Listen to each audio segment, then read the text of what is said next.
Um, and so let's jump straight into kind of indemnification. When we're talking about general liability insurance, one of the questions that we get from whether it's our general contractors, even our subcontractors, is how do I protect myself?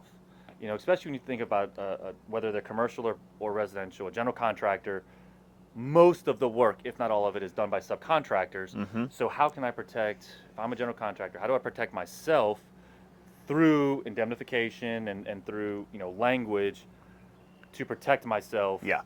from something happening?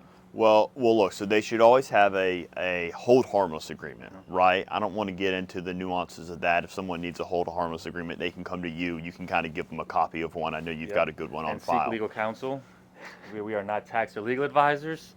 That's right. But also, you want to make sure that you're getting your additional insured for ongoing and completed operations, your primary non-contributory, and your waiver of subrogation. And you need all three of those forms on your policy to actually indemnify someone else or to get indemnified, right? So the way that those work is the additional insured form gives you, so let's just say if your subcontractor has additional insured form, right, for ongoing operations and completed operations. Those are two different forms, right?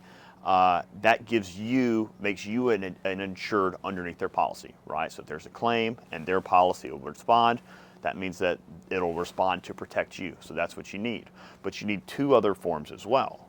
You need the primary non-contributory. What that is in lawsuits today, usually rarely do they ever say someone's 100% at fault. Usually it's you're 70% at fault, I'm 30% at fault, right? If you don't have that primary non-contributory, then their insurance might only pay the 70% for you, but that 30% indemnification, you might have to pay that yourself, right? So you're not really getting indemnified for 100% of the costs.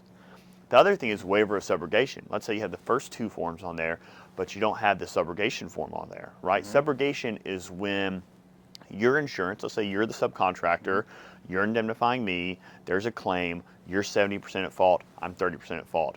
I get your insurance, I'm an additional insured, you've got primary non-contributory, so you pay 100% of those damages, Mm-hmm. right?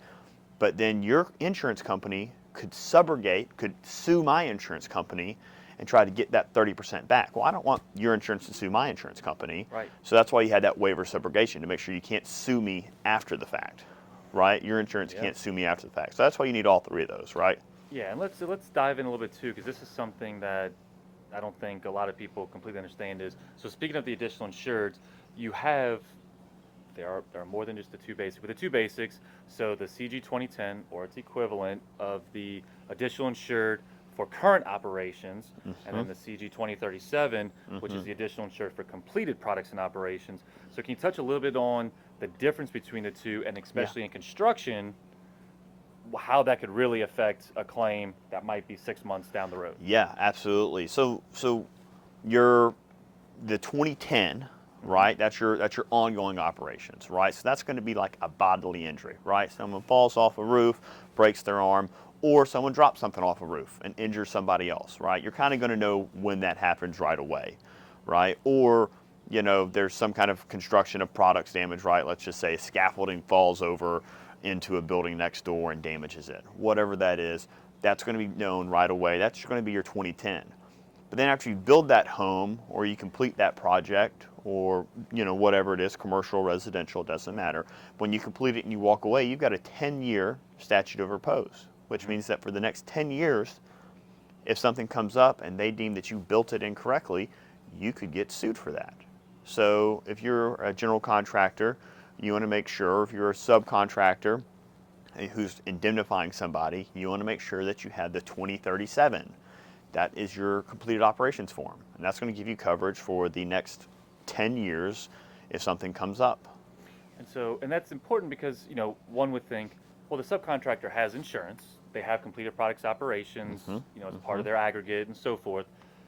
But the important thing is it's the additional insured status for the general contractor that if they don't have the 2037 for completed products and they finish their job, they move on to the next one, 2 or 3 years down the road, something happens, their insurance will still pay for it, Mm-hmm. but they're not gonna cover so they're not going to indemnify, they're not going to pay on behalf of, or do anything for the additional insured for the general contractor. So now the general contractor is left sort of out on their own, and their insurance company to handle it from there. Well,